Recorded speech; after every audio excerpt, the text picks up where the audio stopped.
멀리 이용만리 먼 곳을 다녀왔습니다. 이제 성도 여러분들의 기도와 또 여러 염려와 여러 손길을 통해서 제가 잘 다녀왔다고 이 시간 인사를 드리겠습니다. 역시 어디를 가봐도 이 대한민국이 제일 좋더라고요. 아무리 맛있는 것이 나오고 아무리 볼 것이 많아도 우리 조국만 하냐? 이 대한민국만 하냐? 그런 결론을 내립니다. 저는 가서 사실 그곳에 가면서 여행을 하면서 또 그런 생각을 많이 했습니다. 여기서 무엇을 얻어갈까? 우리보다 한참 못 사는 사람들, 과거 70년도 중반까지 전쟁이 끊이지 않고 한국군이 가서 무참히 그 나라를 밟았던 나라, 그 나라에 가서 제가 목회를 하면서 어떤 재료를 가지고 돌아올까, 그런 생각을 하면서 그렇게 시간을 보냈습니다. 머리에 든 것은 많이 있는데 앞으로 이런 재료들을 잘 그렇게 요리해서 여러분들에게 아주 멋진 그런 음식으로 내놓았으면 좋겠다, 그런 생각을 가져봤습니다. 그래서 제 머리는 온통 이런 것을 느끼면서 이런 일들이 어떻게 설교에 적용이 되고 이것이 어떻게 우리에게 유익이 될까, 그런 생각으로 가득 차니까 어디 가서 뭘 봐도 다 설교거리로 보여요. 설교거리로. 그래서 앞으로 제가 가끔 인용을 하겠지만 참 많은 좋은 것들을 생각하게 하고 또 많은 교훈적인 것들을 그렇게 생각하게 했던 그런 날들이었습니다. 그리고 또 돌아와 보니까 갈 때 거기 공항에 내리니까 비가 또 많이 왔고, 또 비행기를 타고 인천공항에 오니까 또 인천공항에도 비가 그렇게 내렸다는 걸 볼 수가 있었어요. 참 아무쪼록 우리가 참 식견을 넓힌다는 것은 참 좋은 것 같습니다. 그리고 우리가 여행을 하더라도 한 가지 느끼는 것이 있는데, 젊어서 여행을 가야 되겠다. 젊어서 여행을 가서 여행을 하는 거하고 나이가 차서 여행을 하는 거하고는 많이 사뭇 다른 것 같아요. 그 어느 전망대를 올라갔는데 집사람이 올라가다 포기를 했어요. 왜 그랬겠어요? 체력이 안 되는 거죠. 한 20분 정도 걸어 올라가고 계속 계단이 있는데 집사람이 중간 가다가 도저히 못 가겠대요. 그래서 제 혼자 올라갔다 왔습니다. 이것도 벌써 여행이 지장이 오네요. 그래서 그런 생각을 했어요. 어디를 가봐도 젊어서 가야겠다. 이 여행은 젊어서 다니는 겁니다. 그래서 젊은 사람들이 그 여행에 많이 투자하는 것도 바로 그런 이유에 있는가 봐요. 이 체력이, 건강이 안 되고 체력이 안 되니까 갈 곳을 못 가게 되더라고요. 그런 것을 보면서 여행은 젊어서 다녀오자. 여러분들도 나이 연세 더 드시기 전에 여행 많이 다니세요. 저번에 한번 말씀 같지만은 나이가 차니까 그 화장실을 자주 다니는데 보통 차를 타면 2시간, 1시간 반, 2시간 거리를 차가 그냥 쭉 그냥 쉬지도 않고 가는데 중간에 그 화장실, 소변 때문에 화장실을 가야 된다는 그것도 참 문제가 되겠더라고요. 그래서 건강이 허락할 때 여행을 다녀야 된다라는 교훈을 얻고 돌아왔습니다. 참 오늘 본문의 말씀과도 같이 오늘 본문 말씀을 초대해 들어오니까 주 안에서 항상 기뻐하라. 뭘 그렇게 기뻐할 일이 있겠습니까? 여러분 살아가면서 여러분 기쁜 일이 많이 있습니까? 여쭤볼게요. 기쁜 일, 사실 기쁜 일보다도 사실 우리가 우여곡절한 일들이 참 더 많이 있습니다. 어느 시인이 그런 말을 하더라고요. 인생은 참 아름답지만 아름다운 것만큼 그 속에 녹아져 있는 괴로움, 슬픔도 많이 있다. 그런 이야기를 합니다만 우리가 사실 세상적인 관점에서 따져보면 뭐 그렇게 기쁠 일이 있겠어요. 눈 뜨면 걱정, 그렇죠?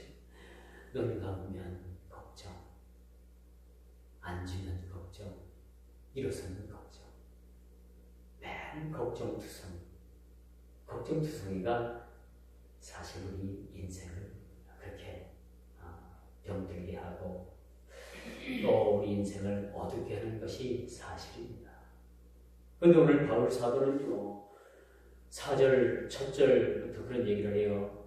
너희가 주 안에서 항상 기뻐하라. 뭐 가끔 기뻐하는 것이 아니라 줄곧 기뻐하는 얘기예요. 그것도 주 안에서 줄창 기뻐하라고 하는데 뭐 우리 인생이 뭐 이렇게 줄창 기뻐했겠어요? 기뻐할 일이 뭐 있겠습니까? 우리 인생은 하루하루를 살아도 한낱 덧없는 그런 괴로움의 인생인데 어찌 이렇게 기뻐하라고 했을까? 그런데 오늘 그 기뻐해야 될 이유가 한 가지 있습니다. 그 이유가 바로 첫 뒤에 나타나는, 첫 절에 나타나는 주 안에서, 주 안에서. 죄송합니다. 주 안에서 기뻐하는. 주 밖에서 기뻐하는 것이 아니라 세상적인 관점에서 기뻐하는 것이 아니라 주 안에서 기뻐하라는 얘기입니다. 우리가 세상적으로 볼 때는 뭐 하나 우리 인생에 기뻐할 일이 솔직히 이야기해서 기뻐할 일들이 뭐 있겠습니까? 하루하루 살아가는 것이 인생의 괴로움인 것을 우리 세상 사람들도 그렇게 다 알고 있고 오늘 21세기를 살아가는 우리 모두도 다 마찬가지입니다. 세상적인 관점에서 볼 때는 우리가 기뻐할 것이 하나도 없어요. 사실은. 뭐가 기쁘겠습니까? 좋은 음식을 먹어서 기쁩니까? 좋은 옷을 입어도 기쁩니까?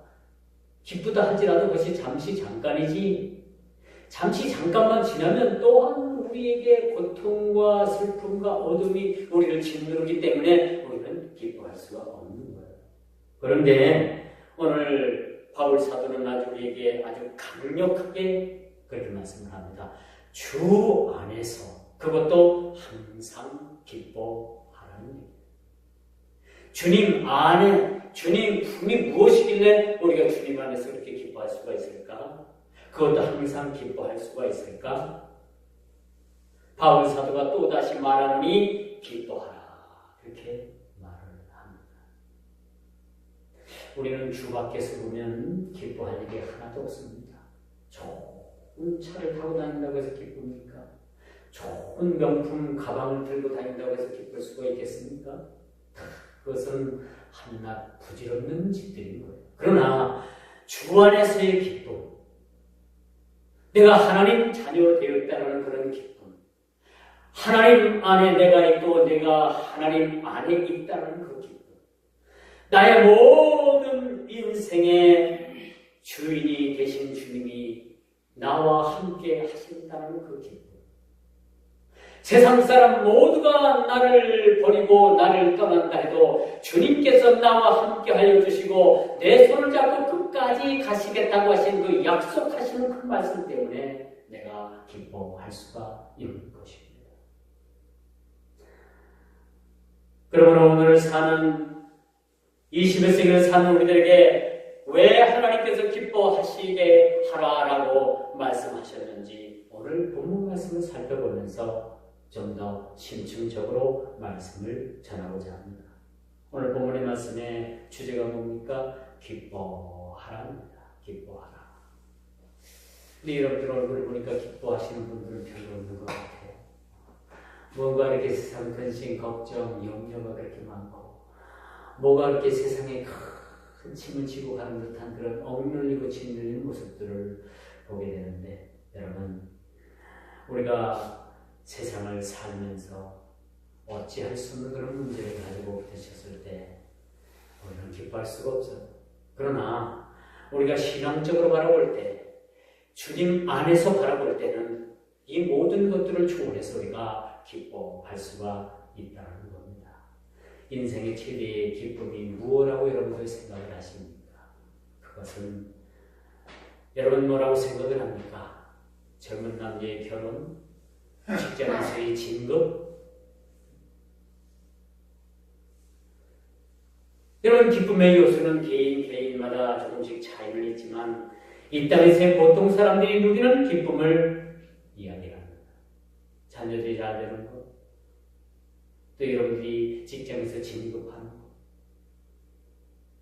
또 장사를 해서 돈을 많이 버는 것, 그런 부류들이 여러분들 진정한 기쁨이라고 생각합니다. 그런 기쁨은 잠시 잠깐입니다. 영원하지는 못해요. 그렇다면 우리의 기쁨이 무엇이겠는가? 우리의 기쁨이 무엇이겠는가? 그것은 주 안의 삶. 찬송가 431장을 제가 의도적으로 불렀습니다. 주 안에 기쁨인데 주 안에 사흘자. 우리의 기쁨을 세상에서 찾으면요, 아무것도 기쁨을 찾을 게 없어요. 설령 찾는다 해도 잠시 잠깐입니다. 그렇지만 우리의 기쁨을 어디에서 찾아야 되는가? 소유에서 찾아야 되는가? 높은 지위에서 찾아야 되는가? 얼마나 많이 배웠는가라는 것을 찾아야 되는가? 얼마나 많은 것을 소유했는가라는 것에서 찾아야 되는가? 결코 그렇지 않다는 겁니다. 우리의 기쁨은 일반적으로 누구나 공통적으로 삼는 그런 기준이 아니라 많이 모아 불림하고 높은 자리에 올라서 갑질하는 것을 목표로 삼고 사는 것을 기쁨으로 여기는 것은, 이것은 진정한 기쁨이 아니라는 겁니다. 근데 많은 사람들은 이것을 행복으로 알고 있어요. 많은 사람들은 이것들을 성공이라고 이야기를 합니다. 우리가 사는 세상은 이 특정인들에 의해서 지배를 받습니다. 우리나라도 특정 부자들이 전 국민의 5% 정도 된다고 하잖아요. 95%는 5%에 의해서 지배를 당하고 5%는 95% 사람에게 갑질을 합니다. 문체부 무슨 국장이라는 양반이 국민을 개돼지로 그렇게 이야기하지 않았습니다. 자기는 그 5%에 드는 사람이라고 생각합니다.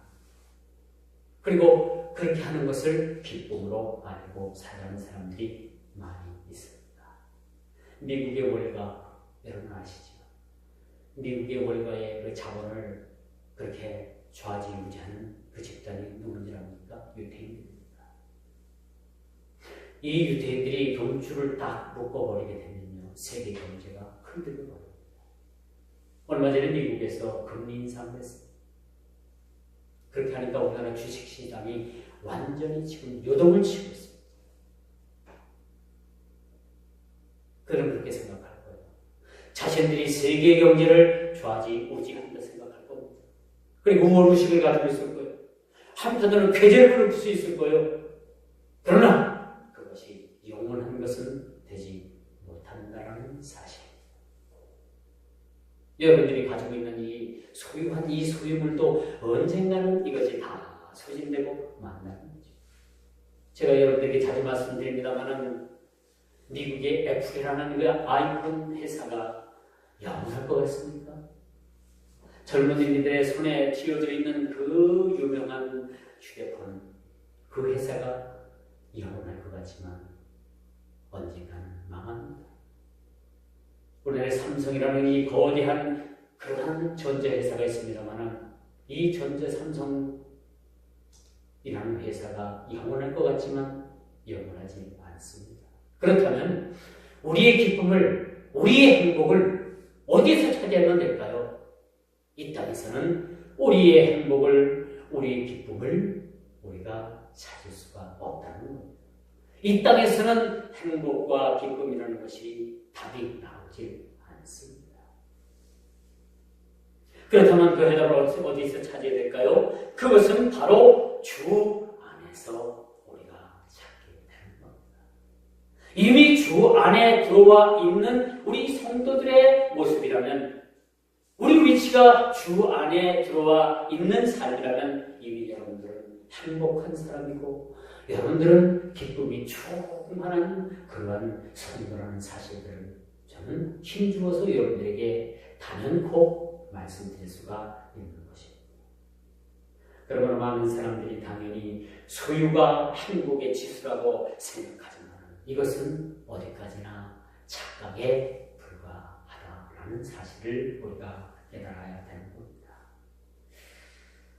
지금 그런 여러분들의 상황은 어떻습니까? 주님 안에서 거할 때 우리가 기쁜 것 같고 주님 안에서 모든 평안을 누리는데 세상을 바라보니 또 세상의 무거운 염려와 걱정과 큰 무거운 짐을 지고 그 짐 밑에 깔려가지고 숨도 제대로 쉬지 못하는 우리들의 모습을 보게 되는 것입니다. 왜일까요? 우리가 자꾸 주 안에 거하라고 했는데 자꾸 주 안에 거했다가도 자꾸 여러분들 주 바깥으로 나가는 거예요. 오늘 주님 앞에 나와서 예배 드릴 땐 여러분들의 모습이 환한데 이 성전문만 여러분 닫고 나가면 그때부터 세상 걱정 여러분들이 무거운 짐들을 지고 또 걱정 가운데 여러분들이 살게 되는 거예요. 여러분, 신앙은 이원론적인 그런 삶이 아니에요. 신앙 따로 생활 따로가 아닙니다. 오늘 주 안에서 여러분들이 들어와서 주 안에서 기쁨을 누리게 되면 세상 밖에 나가서도 영원한 기쁨과 즐거움과 기쁨이 여러분 소멸되지 아니하도록 주의 이름으로 축원드리겠습니다. 근데 왜 자꾸 세상 바깥으로만 나가면 여러분들의 그 기쁨이 소멸되는지 모르겠어요. 여러분, 우리가 세상 나가 살아도 여전히 주 안에서 살아가기를 주의 이름으로 축원드리겠습니다. 비록 우리가 이 재앙 많은 이 땅에 발을 디디고 살지만은 우리는 이 땅의 백성이 아니고 하나님의 백성이라는 사실을 우리가 기억할 때 이 땅에서의 그 큰 우리의 무거운 짐을 우리는 벗어 던질 수가 있는 겁니다. 왜 교회 문만 닫고 나가면은 왜 여러분들이 그렇게 세상 짐을 다시 지는지 모르겠어요. 이제는 우리는 주 밖에서 사는 삶이 아니라 주 안에서의 삶을 살고 이 땅에서 제약의 백성들이 아니라 하나님 나라의 백성임을 여러분 모두가 다시 한번 인식하는 귀한 기회가 되기를 주의 이름으로 다시 한번 축원드리겠습니다. 여러분 70년대를 풍미하는 TV 프로그램 중에서 웃으면 복이 와요 라는 그런 제목이 있었습니다. 그때 저희들이 아마 국민학교를 다닐 때 겁니다. 그때 뭐 집집마다 TV가 있는 것도 아니고 참 TV가 있는 집이 진짜 드물었는데 TV를 보고 웃으면 복이 와요를 보면 얼마나 배꼽 잡고 웃었던 일들이 얼마나 많았는지 몰라요. 그렇죠? 그리고 이제 웃으면 복이 와요가 좀 시들시들해지니까 옛날 TBC 방송, 동양방송이라고 했죠. 거기서 서영춘 씨가 나왔고 몇 분이 나와가지고 아주 그렇게 웃겼잖아요. 참 그걸 보면서 참 거기서 우리가 뭘 느꼈습니까? 응? 기쁨을 느꼈죠. 저 사람 참 바보 같아. 여러분, 뭔가 우리에게 기쁨을 주는 사람들은요, 우리보다 못한 행동을 해야지만 우리가 기뻐했던 거예요. 바보 같은 행동. 심영래 씨가 나와가지고 또 한동안 바보 짓을 했잖아요. 바보 연기를 했잖아요. 그 사람을 보면서 저 바보 같은 사람하고 깔깔깔깔대면서 웃으면서 우리가 얼마나 기뻐했는지 몰라요. 근데 그런 모든 프로그램이 다 이제 중단되고 요즘은 또 TV에 뭐가 우리를 웃겨주는지 잘 모르겠어요. 제가 TV를 봐도 뉴스나 뭐 다큐멘터리나 그런 거 좀 보고 그런 시사 그런 해학 프로그램은 요즘 별로 안 봐서 뭐가 웃기는 프로그램인지 모르겠지만 여러분 세상이 우리를 즐겁게 해주는 것은 잠시 잠깐이라는 거예요. 이 잠시 잠깐인 것을 우리가 붙들고 매달리게 되면 언젠가는 우리가 또 슬픔을 이기지 못하고 우리가 괴로움에 처하는 일들이 얼마나 많은지 모른다는 거예요.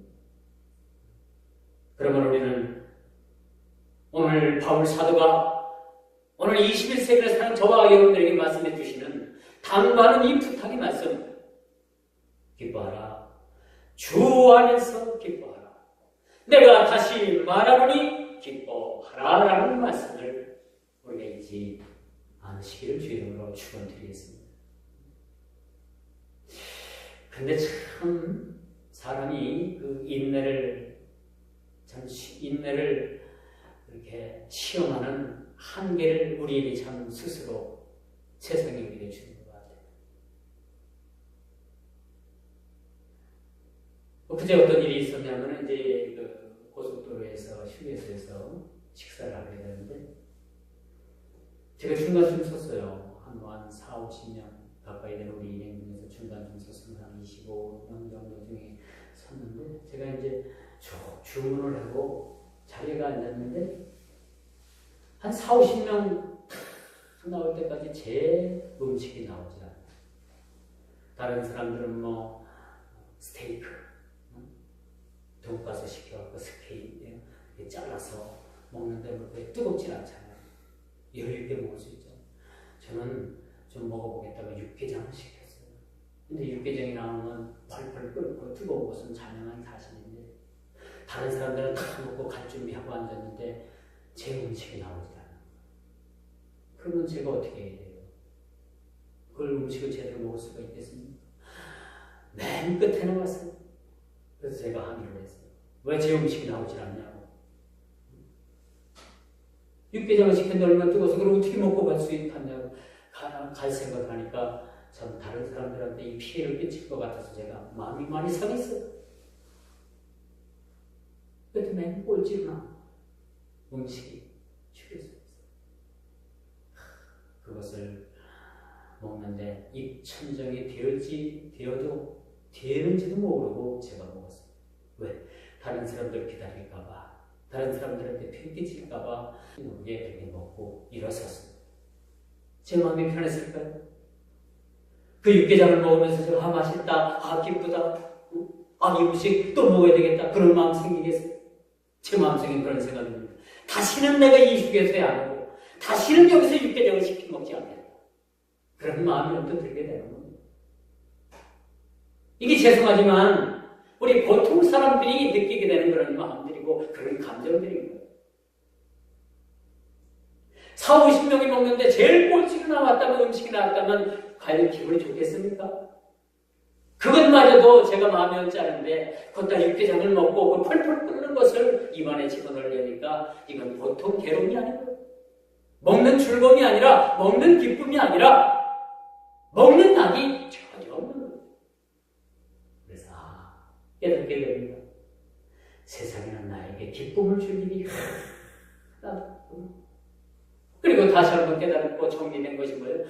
주 안에서만 기뻐하자. 주 안에서만 기뻐하자. 이런 생각을 가지게 되었습니다. 사랑하는 성도 여러분, 여러분들은 기쁨을 어디서 찾습니까?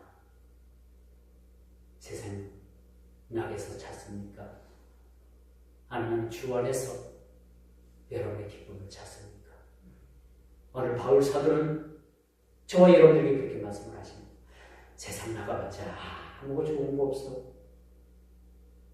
너희들에게 상처나 주고 소리나 끼치고 너희들이 보일 것은 볼 것은 욕밖에 없어. 그러니까 너희들이 저와 여러분들이 주 안에서만 살아야 돼.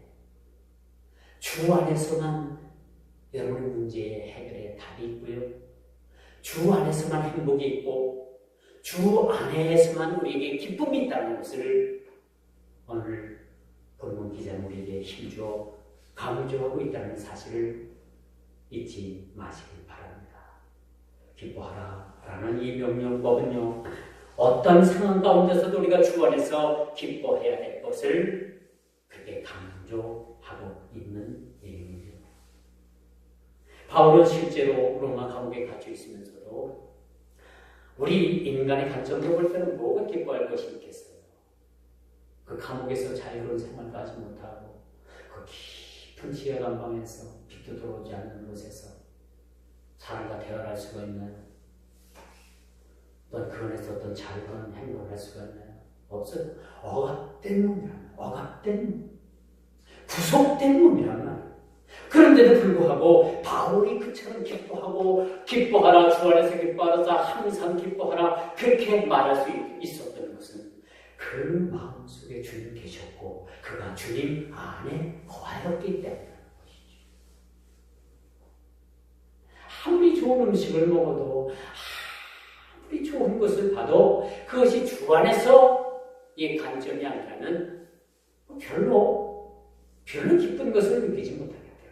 그러나 우리가 정말 우리 삶이 어렵고 우리 삶이, 우리 형편이 모든 조건이 되지 않는다 하더라도 맞는 음식이 아니더라도, 인류 음식이 아니더라도 주 안에서 우리가 먹고 마시고 보고 생각하는 것들이 얼마나 아름답고 기쁘고 얼마나 이것이 값진 것인가라는 것을 우리는 새삼 깨닫게 되는 것입니다. 여러분, 바울 사도처럼 여러분들이 예를 들어서 감옥에 갇혀 있다고 생각합시다. 그리고 동방교회를 생각하면서 그 성도들을 생각하면서 여러분들이 기쁘다, 주 안에서 기쁘다, 그렇게 말할 수 있겠어요? 우리가 주 안에서는 가능하고 세상적인 관점에서는 이것은 어불성설, 불가능한 일이라는 것을 우리가 알게 된다는 것이죠. 따라서 이 바울의 이 말은 빌립보 성도들에게 더 큰 교훈가 되었습니다. 한편 주 안에서 바울의 기쁨이 되었습니다. 주 안에서 바울의 기쁨은 빌립보 교회 성도들을 생각할 때마다 바울은 얼마나 그 마음속에 기쁨이 넘쳤는지 몰라요. 그 성도 한 사람 한 사람을 생각하면서 얼마나 기뻤는지. 이처럼 여러분들이 주 안에서 가족 하나, 한 사람 한 사람, 여러분들의 관계된 한 사람 한 사람을 생각하면서 기뻐할 수 있다는 것은 우리가 주 안에서의 온전한 기쁨의 그런 삶이 되었다는 사실과도 같은 것이라고 우리가 말씀드릴 수가 있습니다. 그러므로 여러분, 예수 그리스도야말로 성도들이 어떤 상황 가운데서도 기뻐할 만한 충분한 근거가 된다라고 칼빈은 그렇게 말을 하고 있습니다. 그러므로 기쁨의 원천이 세상적인 화려함과 소유함과 또 여러분 어떤 자기의 직책에 높은 자리에 있는 것이 아니고 주 안에서의 기쁨이 진정 기쁨이 된다는 것입니다. 주 안에서 기쁨의 삶을 살아갈 때 우리는 거기서 행복을 찾을 수가 있는 것입니다. 우리의 행복은 우리가 가지고 있는 유무에 그런 있는 것이 아니고 우리의 기쁨은 주 안에서 기쁨을 누릴 수 있느냐 없느냐 그런 상황을 우리가 갖게 된다는 거죠. 그러므로 성도들은 주 안에서 기쁨을 찾고 주 안에서 평안을 누리게 되는 것입니다. 찬송가 가사처럼 슬픔이 연기처럼 우리 삶을 뒤덮어도 그 슬픔이 우리 모든 삶을 연기처럼 우리를 자욱하게 만들어서 우리의 모습이 보이지 아니하더라도 그 슬픔이 연기가 돼서 스며들어도 우리는 주 안에서 기뻐할 수가 있음을 믿으시길 바랍니다. 주 예수를 믿는 원리가 바로 이거예요. 주 안에서 사는 거지. 지은한 신앙생활 안에서도 마찬가지입니다. 주 안에서 살아갈 때 하나님께서 우리에게 주 안에서 기쁨을 충만하게 우리에게 허락하십니다. 그런데 누구든지 그리스도 안에 있으면 새로운 피조물이라 이전 것은 지나갔으니 보라 새 것이 되었도다라고 고린도전서 5장 17절 그렇게 말씀합니다. 주 안에서의 기쁨, 주 안에서 우리 성도들에게 주는 유익, 이것을 우리가 말로 표현할 수가 없어요. 세상이 주는 그 기쁨, 세상이 주는 그 위로, 세상이 주는 그 모든 것을 더한다라도 주 안에서의 기쁨을 어찌 비교할 수가 있습니까? 여러분, 행복해지는 비결을 가르쳐 드릴까요? 비교하지 않는 겁니다. 어떤 상황 가운데서도 남과 비교하지 않는 것. 아유, 나는 저 사람과 볼 때 나는 왜 이 모양이지? 나는 왜 이렇지? 내 집은 왜 이렇지? 내 자식은 왜 이렇지? 내 직장은 왜 이렇지? 그렇게 따진다면 여러분, 그때부터는 불행의 늪으로 빠지게 됩니다. 헤어날 수 없는 불행의 늪으로 빠지게 됩니다. 우리의 행복은 남에게 비교하지 않는 겁니다. 나는 내게 주어진 것은 하나님께서 주어진 독특한 나에게 주신 것, 그걸 가지고 상황이 어떻게 됐든 생긴 것이 어떻게 됐든 그걸 가지고 하나님 앞에 감사하고 거기서 기쁨을 찾는 겁니다. 거기서 기쁨을 찾고 행복을 우리가 누릴 수가 있는 것이죠. 이것이 주 안에서의 기쁨의 원리가 되는 겁니다. 이제 기쁨으로 사는 성도들은 모든 기쁨과 더불어서 모든 반응을 베풀고 기도와 간구로 또 감사함으로 염려하지 않는 것으로 하나님 앞에 나아가게 되는 것입니다. 인천의 모 교회에 박성문 목사님이 계셨어요. 그 교회에 간경화를 앓고 있던 어떤 집사님이 하나님의 은혜 가운데 간경화해서 말기가 되면 여러분 거의 죽습니다. 배가 이렇게 남산만큼 불러오고 그렇게 되면 죽어요. 그렇게 되었던 처지에 있던 어느 집사님이 특별한 하나님의 은혜로 그가 하나님 앞에 고침을 받고 하나님 앞에 간증을 했어요. 그러니까 온 성도들을 비롯해가지고 이 박성문 목사님이라는 분이 은혜를 받아서 찬송가 431장을 여러분 작사했다는 거 아닙니까?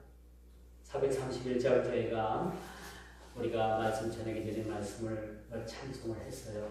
거기에 보면 박성문이라는 작곡자가 있고 박무순 교수, 지금의 강남대 교수입니다. 박무순 교수가 작곡을 했어요.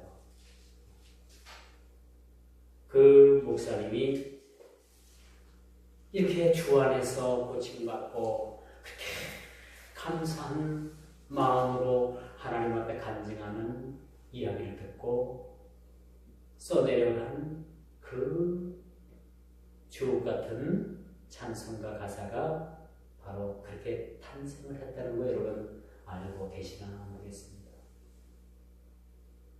주 안에 기쁨이 있네. 주 안에 살자. 본문 말씀을 인용해서 그가 찬송가 가사를 그렇게 지었다는 거. 그 뭔가가 주 안에서 사는 사람들은 뭔가가 좀 다른 것 같습니다. 여러분 모두도 주 안에서 살기를 주의 이름으로 축원드리겠습니다. 주 밖에서 우리가 사는 삶도 얼마나 한지인가. 밤의 거리, 밤의 야경, 밤문화. 근데 베트남이라는 곳은요, 12시간 넘으면요, 이 밤문화가 없어요. 다 불을 끄고 밤이 없습니다. 물론 사회주의 국가라서 그런지 모르겠지만 그거는 좋더라고요. 들어가서 일찍 잘 수 있다는 거. 밤늦게 나가봐도 모든 상점들이 다 문을 닫고 잠을 잔다는 거. 그거 하나는 좋더라고요. 우리가 주 안에서 이런 기쁨을 누릴 뿐만 아니라 사도 바울 한 걸음 더 나가서 모든 사람들에게 간용을 베푸라 라고 말씀을 합니다. 그리고 기도와 간구로 감사함으로 염려하지 말라라고 그렇게 말씀을 합니다. 우리가 환경과 형편을 초월해서 하나님 앞에 감사할 수 있고 우리가 우리에게 죄진 죄를 사해준 것 같이 우리의 죄를 사해달라고 했던 우리 신앙 고백과도 같이 모든 사람들에게 간용을 베푼다는 것은 우리 그리스도인들의 특권입니다. 여러분 우리가 세상적으로 잘못하면요 바로 그렇죠? 무서워요. 근데 우리 그리스도인들은요, 서로 관용하고, 용서하고, 또 기도하고, 간구하고, 큰 사업을 이렇게 나가게 된다는 사실. 이게 어디서 나오느냐? 주 안에서 기뻐할 수 있는 사람만이 가능한 겁니다. 그래서 우리 주님께서 내 원수까지도 사랑하라 라고 말씀합니다. 우리가 참 예수를 오래 믿고 신앙 가운데 주 안에서 들어와서 살다 보니까 이제는 우리 신앙이 어디까지 와 있어요? 우리 원수까지도 사랑할 수 있겠구나 라는 생각이 들어요, 안 들어요? 들죠? 듭니다. 원수까지도 사랑할 수 있는 그런 마음, 이것이 주 안에서 가능하다.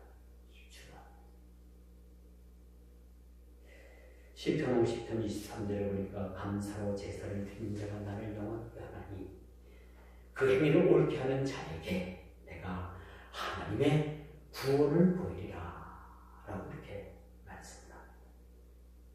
이제 사도는 한참 높은 부탁을 합니다.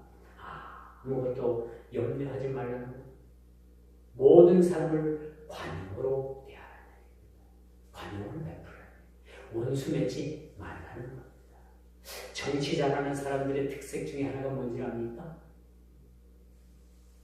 여야를 떠나서 어떤 사람이든 원수 맺지 않는 거예요. 이게 진짜 정치 잘하는 사람. 여러분 혹시 정치에 꿈이 있으면 원수 맺지 마세요. 야당에 가서도 친구가 되고 여당에 가서도 친구가 되고 저 원수된 사람한테 가서도 친구가 될 수 있는 그런 사람이 정치를 하면 성공합니다. 바로 관용이라는 것이 바로 그겁니다. 관용이라는 것이 내 마음을 내려놓고 용서해 주는 거예요. 그게 관용을 베푸는 거예요. 그런데 우리가 관용을 베풀지 못할 대상이 누구죠? 원수, 이단. 잘못된 것들을 설파하고 하나님 나라를 접목해 하는 것들은 우리가 관용의 대상이 아니죠.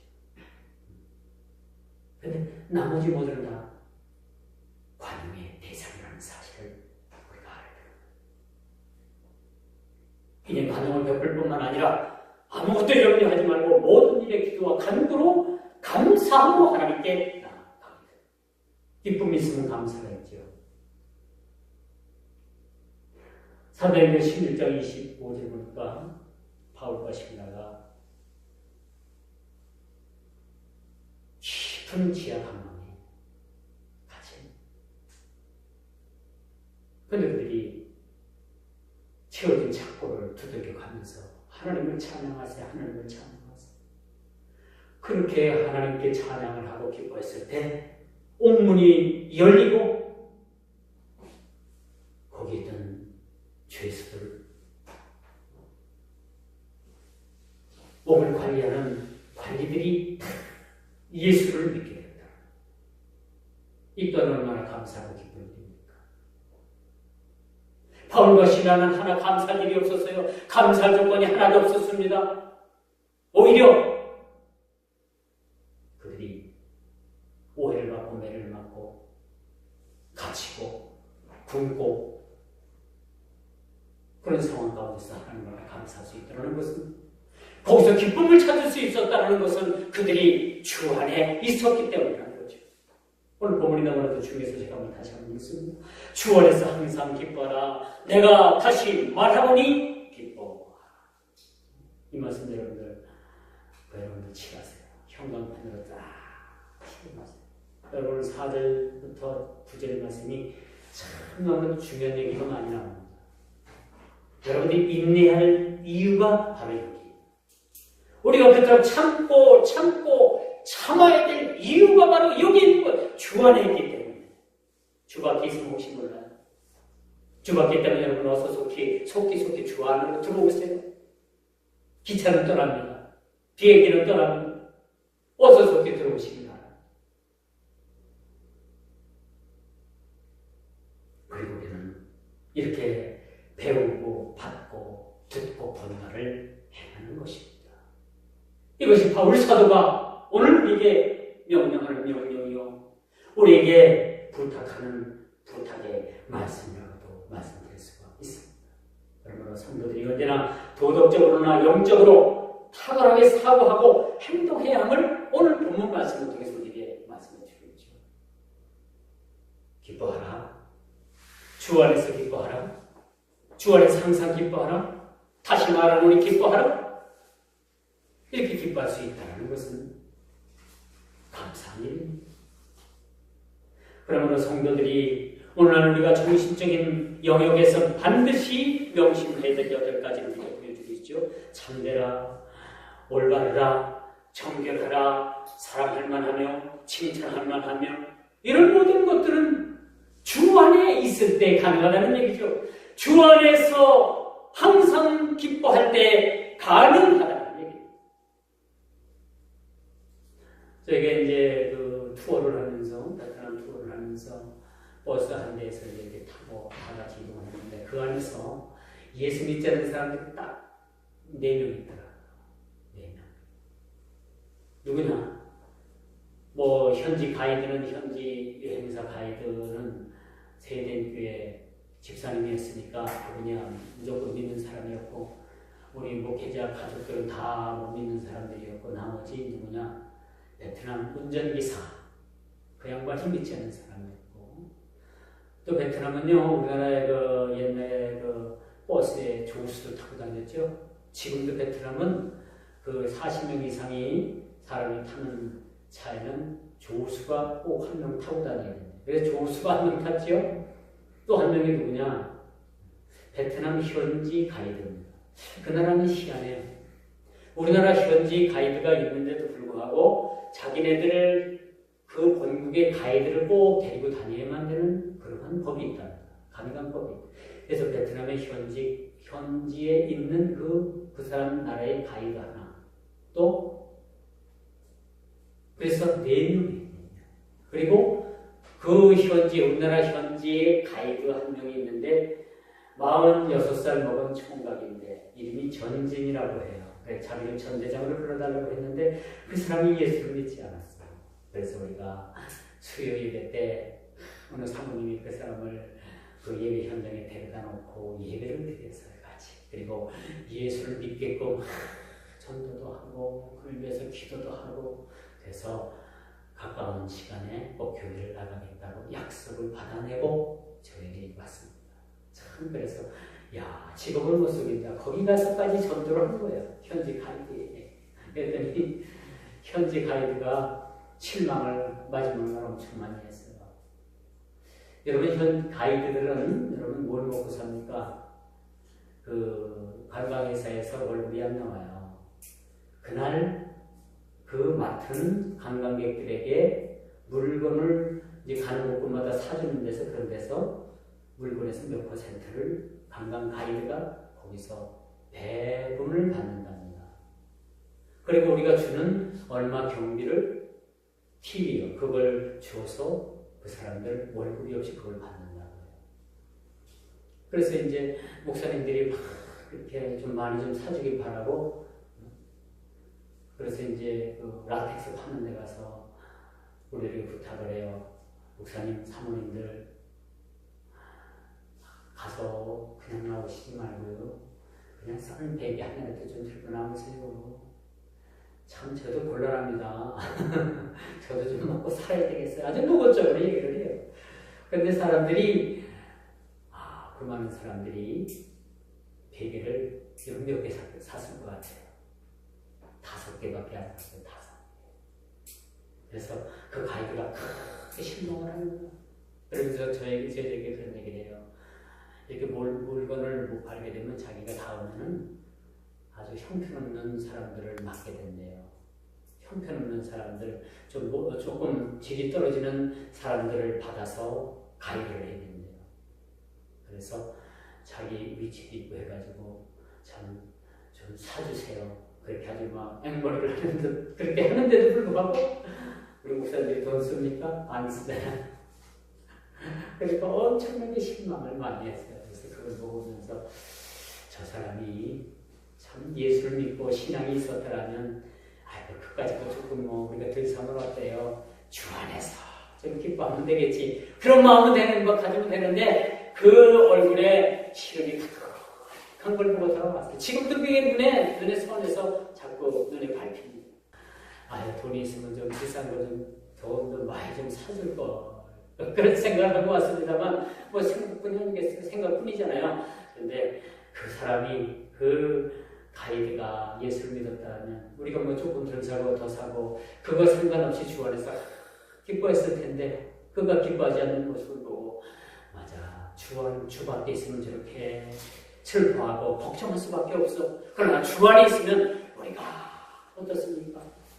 비난데 처한들 우리가 귀한데 처한들 우리 소유가 많은들 우리 소유가 적은들 뭐가 우리의 기쁨의 것을 영향을 줄 수가 있겠습니까? 전혀 영향을 받지 않겠죠. 자, 이제 말씀이 결론을 맺을게요.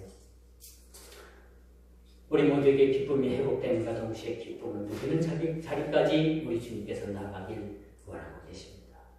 모든 사람들에게 간용을 베풀고 감사함으로 주께 나갈 때 모든 지각에 뛰어나신 우리 하나님께서 우리에게 평강이 되신 예수 그리스도 안에서 우리의 마음과 우리의 생각을 지배하고 지킬 것입니다. 우리가 어디에 처했는들 그것이 무슨 상관이 있습니까? 우리가 처한 것이 초가집이 되었던 기와집이 되었던 풍벌이 되었던 그것이 우리의 기쁨과는 뭐가 그것이 상관이 있단 말입니다. 오직 우리의 기쁨은 주 안에 거하는 겁니다. 오늘 본문 말씀을 이용해서 말씀드렸듯이 내가 다시 말하노니 기뻐하는 것. 이런 기쁨이 주 안에서만 가능하다는 사실들을 우리가 기억하시고 이제 본받을 행하고 평강의 주님을 바라보는 우리 성도들의 삶이 되기를 주님의 이름으로 축원하면서 말씀을 맺도록 하겠습니다. 기도합니다.